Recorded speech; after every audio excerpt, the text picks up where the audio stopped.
Halo Techlovers, ada yang masih ingat dengan mantan komisioner Komisi Nasional Hak Asasi Manusia atau Komnas HAM ini? Ya, dia adalah Natalius Pigai. Sosoknya dikenal memang kerap mengkritik pemerintahan Presiden Jokowi. Ia mempersoalkan ketidakmampuan Jokowi dalam menyelesaikan permasalahan masyarakat Papua.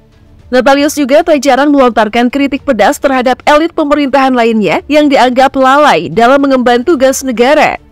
Namun, kritikan-kritikan tersebut tak jarang menimbulkan pro dan kontra di kalangan masyarakat. Banyak yang menilai kritikannya sering keluar dari konteks permasalahan. Lalu, siapa sebenarnya sosok Natalius Pigai? Berikut ini profil, kabar terbarunya, dan juga harta kekayaan Natalius Pigai.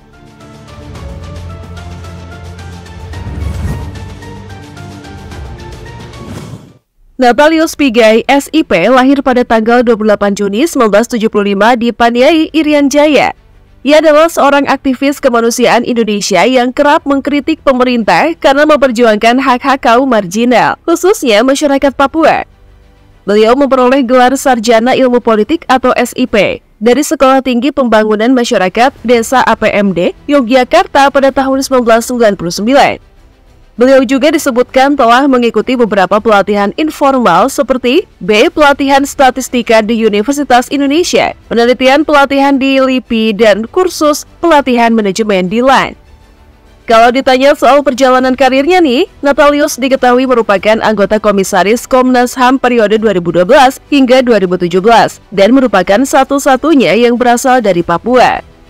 Selain di Komnas HAM, ia juga aktif di beberapa organisasi kemanusiaan dan lingkungan hidup lainnya seperti PRD, PMKRI, WALHI, Kontras Rumah Perubahan, dan Petisi 28.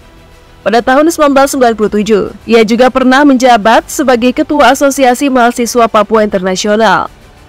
Sebelum menjabat sebagai anggota komisaris di Komnas HAM, Natalius juga pernah mengabdi di beberapa lembaga swadaya masyarakat atau LSM, seperti Yayasan Sindelaras dan Yayasan Sejati. Natalius juga pernah menjadi staf khusus Menteri Tenaga Kerja dan Transmigrasi di tahun 1999 hingga 2004 loh. Oh iya, Natalius Pigai juga sempat mencalonkan diri sebagai kandidat dalam Pilgub Papua tahun 2018 dan Ketua Umum KPK tahun 2019. Namun, nampaknya ambisi Natalius untuk menjabat kedua posisi tersebut masih belum berhasil.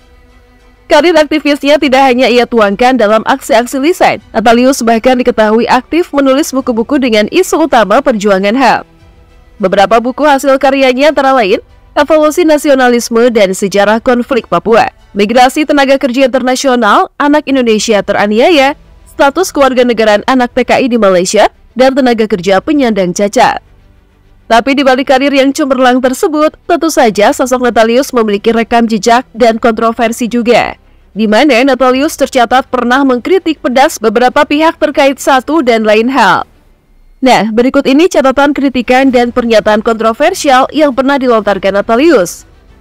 Pada bulan April lalu, Natalius menyampaikan bahwa ada salah satu menteri yang suka mabuk dan main perempuan. Pernyataan kontroversial tersebut ia sampaikan pertama kali lewat akun Twitter miliknya, yakni @nataliuspigai2.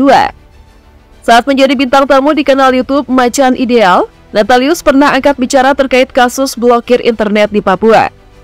Ia memaknai pemerintah dengan sengaja memblokir internet agar dunia internasional tidak dapat melihat potret kondisi Papua yang sebenarnya. Natalius juga pernah melontarkan pendapat bahwa kunjungan Presiden Jokowi ke Papua tidak ada manfaatnya bagi masyarakat di sana. Tidak sampai di situ saja, Natalius juga pernah mengomentari kebijakan penenggelaman kapal oleh Susi Pujastuti. Natalius bahkan menyindir mantan Menteri Kelautan tersebut dengan berkata, orang bodoh juga bisa tenggelamkan kapal. Tidak sedikit pihak yang mengkritik komentar Natalius tersebut karena dianggap berada di luar konteks. Natalius juga sempat dikritik ketika ia menyampaikan bahwa Komnas HAM akan pergi ke Saudi Arabia untuk menemui Habib Rizik. Pernyataan ini kemudian dianggap menyimpang dari tujuan berdirinya Komnas HAM. Buntut dari lontaran-lontaran tersebut nih, pada tahun 2018, Natalius juga pernah diminta oleh staf khusus Presiden untuk tidak menyebarkan fitnah tentang pemerintahan Jokowi.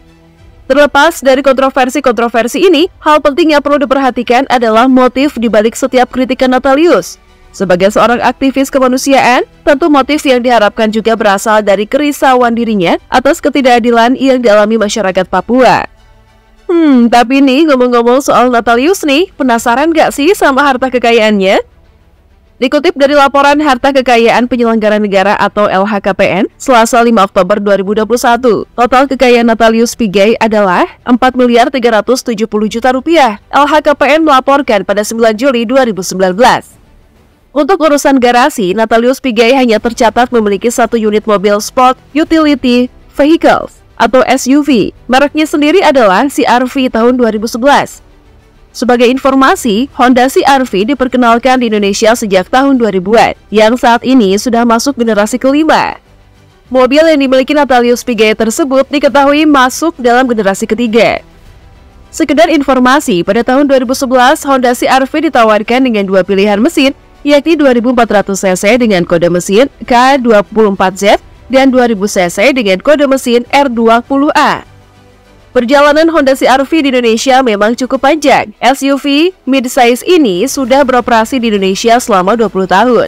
Jadi mobil ini telah melewati beberapa generasi hingga kini CR-V Turbo sudah memasuki generasi kelima. Honda CR-V merupakan SUV pertama yang diproduksi oleh Honda di Indonesia dan menggunakan platform Honda Civic dari generasi pertama hingga saat ini. Nama CR-V sendiri merupakan singkatan dari Creative Riding Vehicle.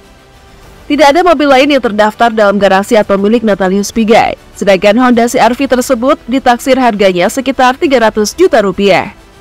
Oh iya, kabar terbaru soal Natalius Pigai ini, ia kembali jadi bahan pembicaraan lantaran ikut memberikan komentar mengenai isu pondok pesantren Al Zaitun. Di mana Natalius mengatakan kalau pengurus pondok pesantren Al Zaitun, Panji Gumilang, disebut memiliki banyak kesamaan teman. Hal itu disampaikan mantan komisioner Komnas HAM Natalius Pigai pada Selasa 7 April 2023 di akun Twitternya. Ia menulis, Panji Gumilang punya banyak teman jenderal bintang 4, mulai dari mantan Kapolri, mantan Panglima TNI, hingga perwira intelijen. Natalius menduga negara menggunakan Al Zaitun untuk mencuci otak penduduk NII atau Negara Islam Indonesia. Selain itu, kelompok radikal lainnya harus toleran dan menerima Pancasila. Natalius juga mempertanyakan dukungan bipartisan untuk Panji Gumilang dan pesantren. Karena mereka adalah orang-orang NII dan kelompok radikal yang dicuci otaknya untuk menjadi Pancasila. Wah, ada-ada aja ya sosok yang satu ini. Tapi menurut aku sih, negara kita butuh sosok oposisi seperti Natalius Pigai di tengah ketidakwarasan sistem yang berjalan.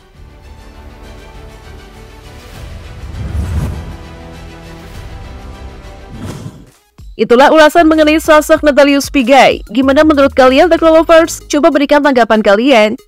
Oke, sebelum meninggalkan halaman, jangan lupa like, comment, dan share video ini. Thanks for watching, and see you!